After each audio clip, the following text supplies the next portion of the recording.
200 करोड़ का प्रोजेक्ट एक hi tech engine में आई किसी प्रॉब्लम्स की वजह से रुका पड़ा था। पूरी कंपनी का पैसा व भविष्य इस इंजन पर टिका था। देश विदेश से बड़े बड़े इंजीनियर इस इंजन पर अपना तजुर्बा आजमा चुके थे, पर कोई भी कोर प्रॉब्लम को समझ नहीं पा रहा था। तभी इस कंपनी का एक युवा सफाई कर्मचारी इंजन को ठीक करने का आत्मविश्वास दिखाता है। हर किसी की नजरें इस युवा पर टिक जाती है। वहां खड़े तमाम बड़े इंजीनियर इसकी बेइज्जती करने लगते हैं, खूब मजाक उड़ाया जाता है। लेकिन उसके बाद इस कर्मचारी ने जो किया, उसने हर किसी की बोलती बंद कर दी। आखिर इस सफाई कर्मचारी की असलियत क्या थी? किस मजबूरी ने इसे सफाई कर्मचारी बना दिया था? इससे पहले कि शानदार सीख और मोटिवेशन से भरे इस वीडियो को शुरू करें, आप चैनल को सब्सक्राइब कर लो ताकि जिंदगी बदल देने वाली ऐसी वीडियो आपको रोज मिलती रहे। कहानी की शुरुआत होती है बेंगलोर के रिंग रोड के नजदीक स्थित ये विशालकाय लग्जरी बिल्डिंग से, जो कि टेक जोन ऑटोमोबाइल कंपनी की है। ये इनका मेन हेडक्वार्टर है।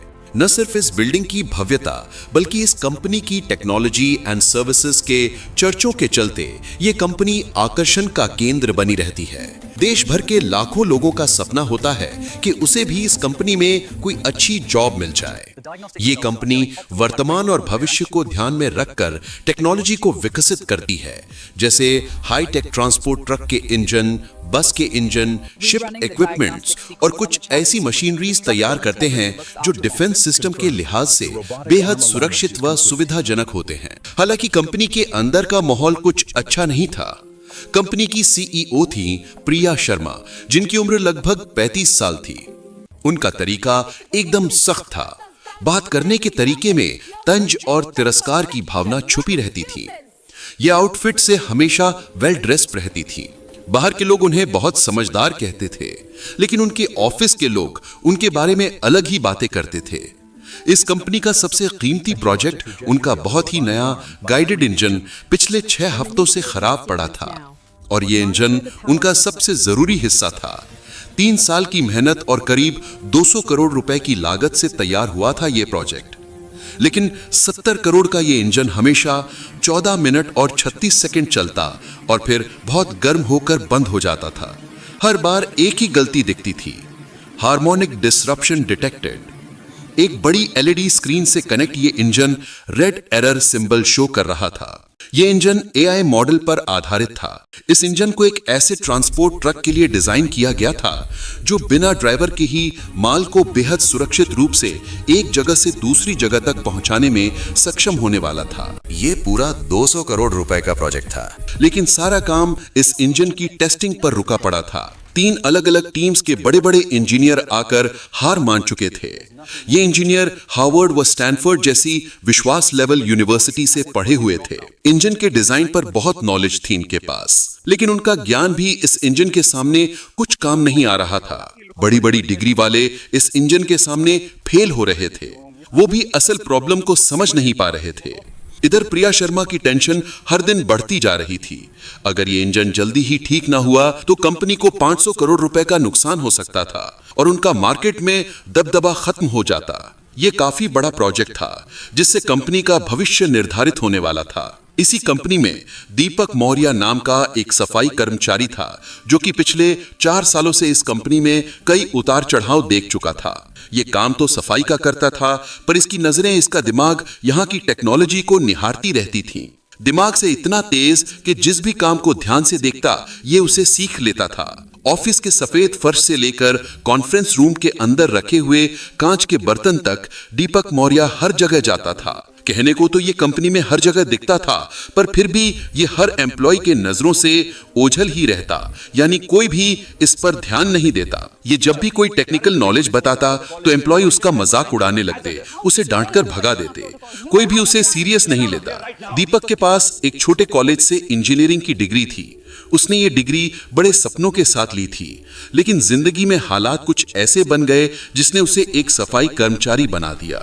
क्योंकि उसकी मां को फर्स्ट स्टेज कैंसर था, जिसका इलाज तो था पर वो बहुत महंगा था और हर इलाज का खर्चा इतना ज्यादा था कि अगर वो बड़ा इंजीनियर बनने का सपना देखता तो मां का इलाज रुक जाता। उसने अपना सपना नहीं चुना बल्कि माँ का इलाज चुना, जिसके लिए पैसे जोड़ने के लिए वो कोई भी काम करने के लिए तत्पर हो गया। हालांकि इस कंपनी से अच्छी जगह कोई हो ही सकती थी जहां उसे कुछ न कुछ सीखने को मिलता था।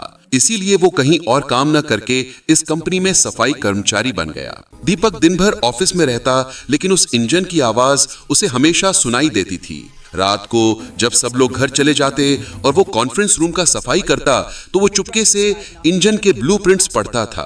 उस इंजन का दिमाग सफाई में नहीं, उसके डिजाइन में लगा रहता था। उसने देखा कि इंजन जर्मनी में छोटे यूनिट में बना था, लेकिन उसका एआई सॉफ्टवेयर अमेरिका के बड़े यूनिट्स में सेट किया गया था। एक छोटा सा यूनिट बदलने का फर्क एक बड़ी गलती पैदा कर रहा था।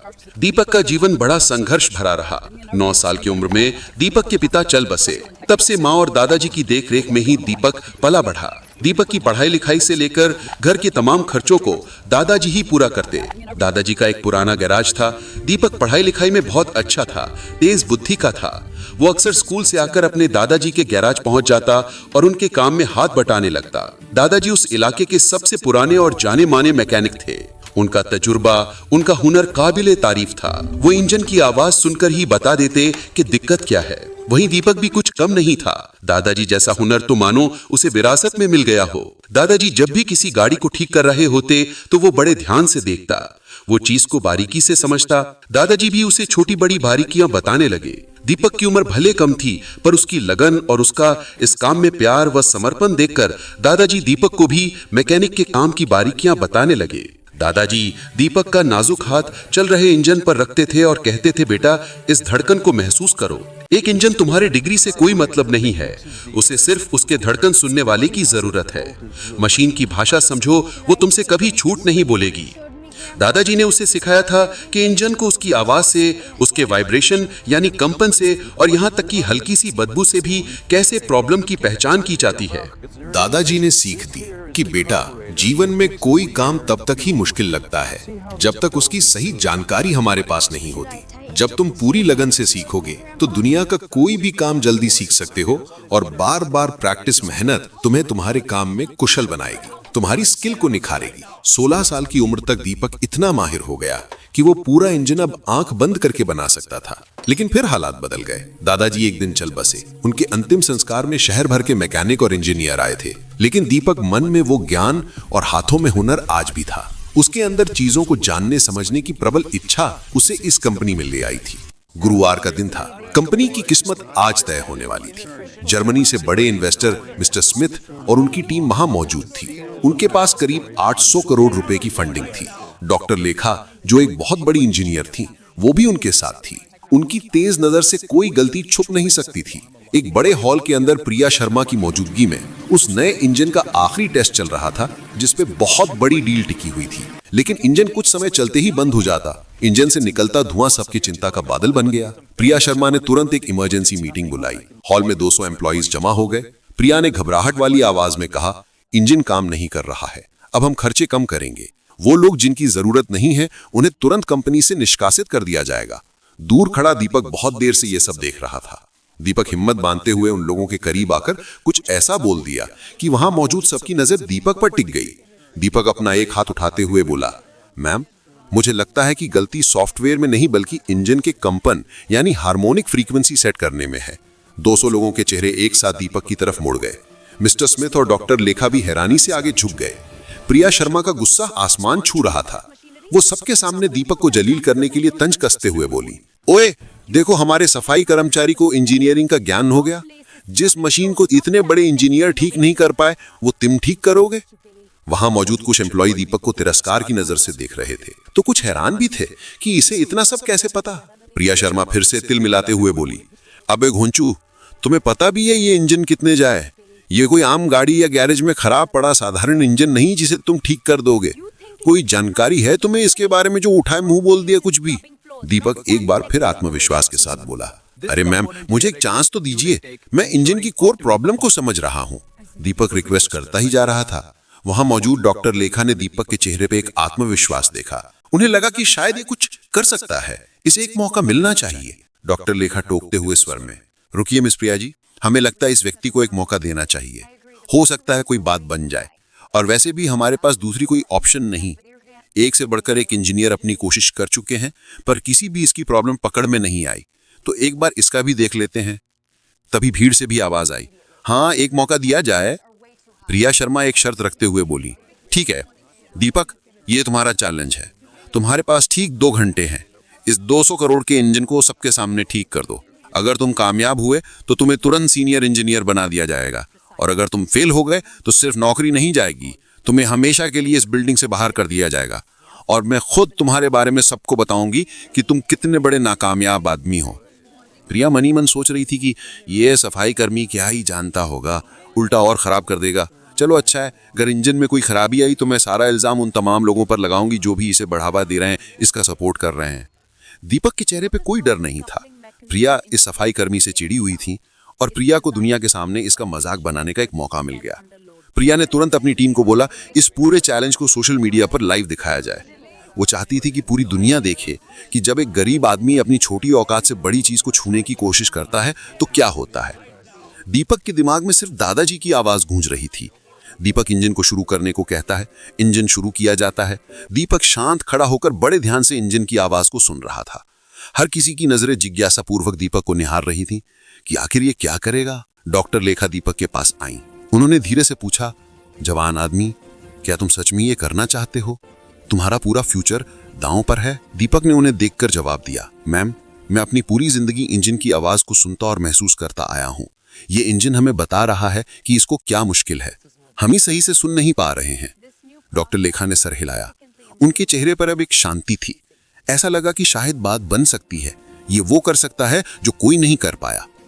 दीपक इंजन की तरफ बढ़ा। उसने अपने हाथ उसके लोहे की बॉडी पर रखे। उसने आंखें बंद कर लीं। पहले 30 सेकंड सबको लगा कि वो नाटक कर रहा है। कुछ इंजीनियर्स हंस भी रहे थे, लेकिन डॉक्टर लेखा ने देखा कि दीपक के चेहरे के रंग बदल रहे हैं। वो इंजन की धड़कन सुन रहा था। ये खुद से ही लड़ रहा है।